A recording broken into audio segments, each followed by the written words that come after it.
we always kept talking about, well, all these upper state teams are, talking shit or whatever you call it, all right, on them, lower state teams, and it's true that they do breed, or it seems like they breed their players, bigger, faster, and stronger than what we got on the lower state, all right, and so that's why we always had, if you would call it, a chip on our shoulder, whenever we played Northwestern.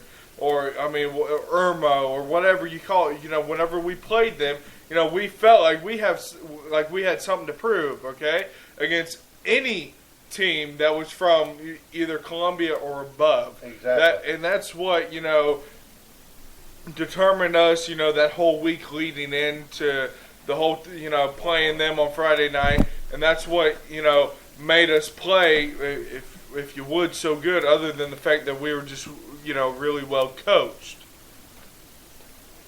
Hey, but anyway, Sparty, your opinion on the game this week against Somerville and the game they got to play this week. Who, in your opinion, deserves to win that game? I'd like to think Somerville. Y'all. I think there's a compelling case for Sumter as well. I think Sumter, that would be almost a Hollywood ending to their story to come back and win and play for a state title after starting 2-5. So on the other hand, I was feeling really, really good at Memorial Stadium last night. We've never even been in the top 10 in the rankings all year. Right. And didn't even get number 10. No recognition, under the radar. I'd love to see it. Yeah. Next year. I got this. I was a freshman in college last time we Somerville was in a state championship game. So yeah.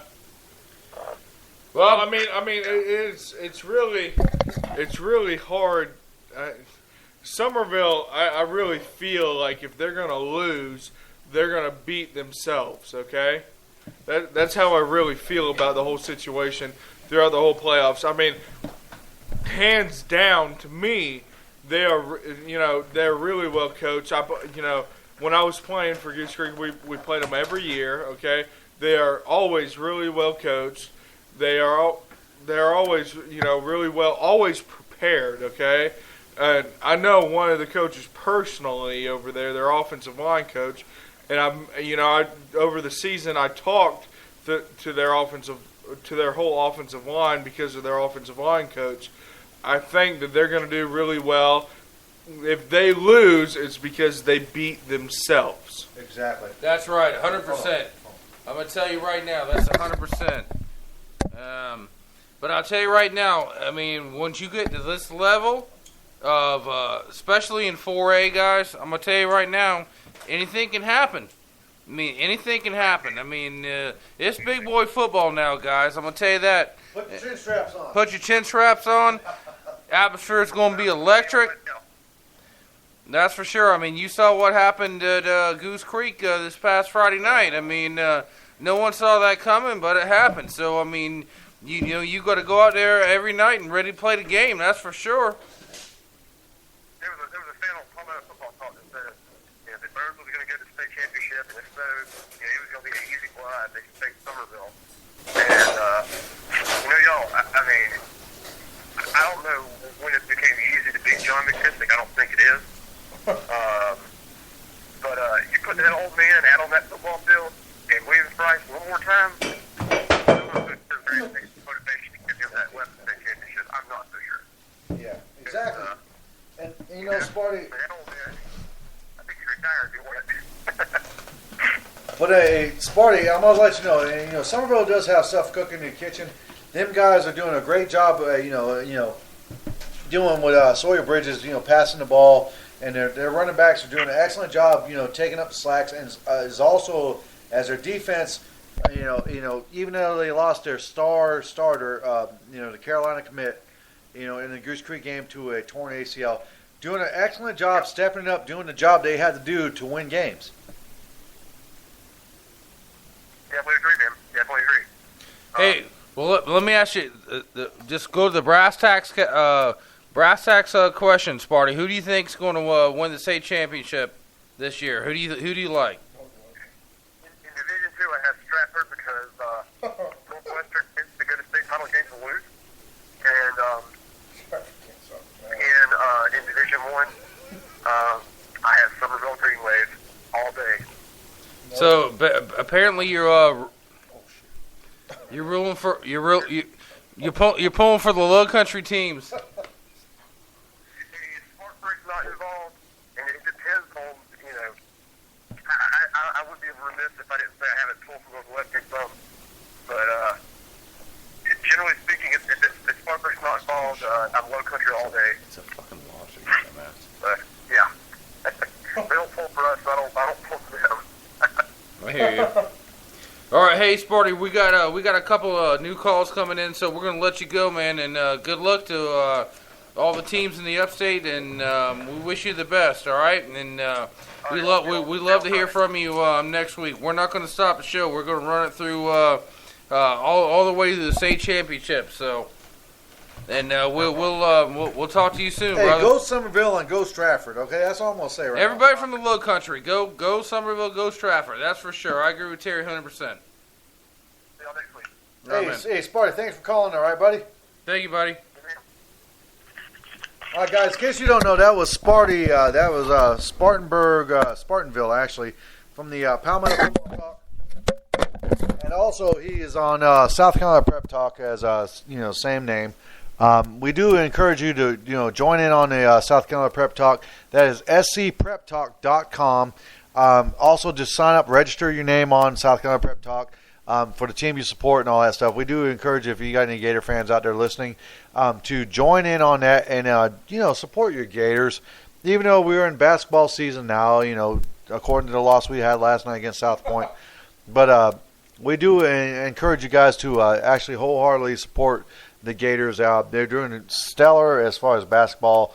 Last year we made it to the state playoffs or the state championship, lost and to Irmo in a tight game. But we will definitely want to say that we thank you guys for listening. Any other people want to call in, the number is 843-730-1534. It doesn't matter where in the state you are, but we do warn you, if you do call in, we will be, ready to answer your questions. Other than that, Dylan, do you think there's anything in school, basically that you, when you grew up playing football for Coach Reedy, that you might want to bring up as far as, situations that were pretty funny when you were in there, or, stuff that, like, when you were hanging out with the coaching staff the whole time? I was telling him Friday, and I learned Friday that he knew about it, was that, one of the biggest things that he does is, and I always thought that it was funny, we would bless the food pregame meal before we would, or technically after we would eat it, okay? We would go ahead and already eat the meal, except after we ate it. And so one of the things that he would do 5 minutes before we would, bless the food after we ate it, was he would walk up and down the LA cafeteria at Goose Creek High School, and he would always, look, and half the cafeteria on one half was defense, the other half of the cafeteria was always defense or offense, and he would look, and whoever he made eye contact with first, he would ask to bless the food. And one of the things that, I was talking to him about, in case you always see, somebody always look the other way when he was looking at them, that's because we don't want to have to bless the food, that's embarrassing as hell. For us at the time, it's kind of awkward because you got to get up there and stand by them. And, you don't ever want to do that. And, it always seemed if we were playing either against Wando, who was always a big powerhouse every time we played them, or against Stratford, who was always a big powerhouse, he always brought up a damn story about the 1981 National Championship team. Now, granted, it would get you fired up. Oh, yeah. But I told him Friday when I was talking to him that, I feel like I heard so many damn stories about, that whole season in that game, I feel like I played in it. All That's right, man. So I know that feeling, man. That's for sure. But guys, I know exactly what Dylan's talking about. Absolutely. I mean, when you're part of a fraternity, you're an alumni. I mean, guys. I mean, if you've been in the trenches, I mean, it never changes, guys. I mean, the same thing that Dylan went through, the same thing that Terry went through, the same thing I went through. I mean, it's hard work, guys. I don't know. I mean, Terry, you ever been to the third round now? I can say no, I haven't. You ever have to practice on Thanksgiving? I don't.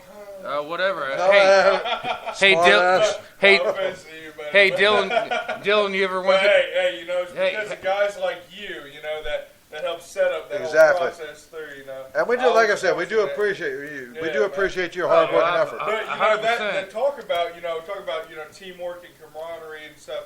That whole idea and that whole every Thanksgiving we had Thanksgiving meal with on Thanksgiving. Exactly. Hey, we do have one more caller coming in. This will probably be the last caller tonight. This is Decaf up there from the Dorman University. The University of Dorman. Exactly. And how you doing tonight, Decaf? I'm a little bummed out, man. It's kind of a black Saturday for me, too. I came down to Goose Creek last night, and the team that I was pulling for did not win. Yeah. And we know you are a honorary Gator. You come to pretty much all the games you can to, as far as the playoffs go. And Bender up in the stand, took an awesome picture with you last night as you were sitting in the stand, like you were pointing out, calling the plays. Great job, and we do appreciate you coming down here and watching the game with us. I appreciate you guys having me, man. I tell you, Goose Creek has got the best crowd of any game that I've been to in like the last 3 years, and I'm not joking. Every time I've been down at a game, we do a little joke where Bender will say that, Mark from Dorman says that upstate fans are louder than lower state fans, or Dorman fans are louder than Goose Creek fans. Hey, Decaf, we do have one of the guys who were on the field playing when that happened to happen, when he said that. And he did say he heard that. Well, technically, the first time that I ever heard that's no offense to you or Bender, is because every other year I was, busy getting my mind right in the game, and I was too focused on the game to even listen to what Bender said. But, last night I was up in the stands for the first time ever being in the stands at John Former Field during a varsity game. I actually heard what you were just talking about. But yeah, definitely. It is a good boost to the people in the stands to get them fired up. Because there's a lot of people that, sometimes they'll just sit on their hands and like, oh man, we're behind by 3 points, or we're behind by 6 points, or last night in the case of it don't happen often. Exactly, it don't happen often, but it does happen, and it did happen last night, and it did fire some folks up, and it was great to hear. Some people you really don't hear, cheer on the crowd, even when the game is ahead or behind. It was good to see some of these guys actually liven up. Well, the Gator Nation's great, everybody. Whether you're an ex-player, if you're an alumni, if you're just a fan, the Gator Nation's ninja. Yep, we are. What you got to say, Mark? I just wanted to make sure, it usually gets kind of a cold reaction from the crowd. And you can kind of tell some of the people don't know how the hell to take that. Exactly. And just in case there is any doubt or confusion, I am trying to get the Goose Creek fans to get rowdy, to make some noise. I don't believe really that the upstate's louder than the lower state, and I definitely don't believe the Dorman crowds are louder than the lower state crowds. I just want to get everybody up on their feet and making noise because I think it helps the players. And you know me, man, me and you, Terry, when we're together watching the Goose Creek game, we are some of the loudest guys in the crowd. Yeah, I am lucky to have my voice going on right now because I screamed so loud at the game last night.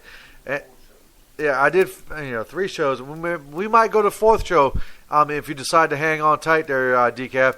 But we do have 30 seconds left. I just want to say thank you again, and this is just me talking.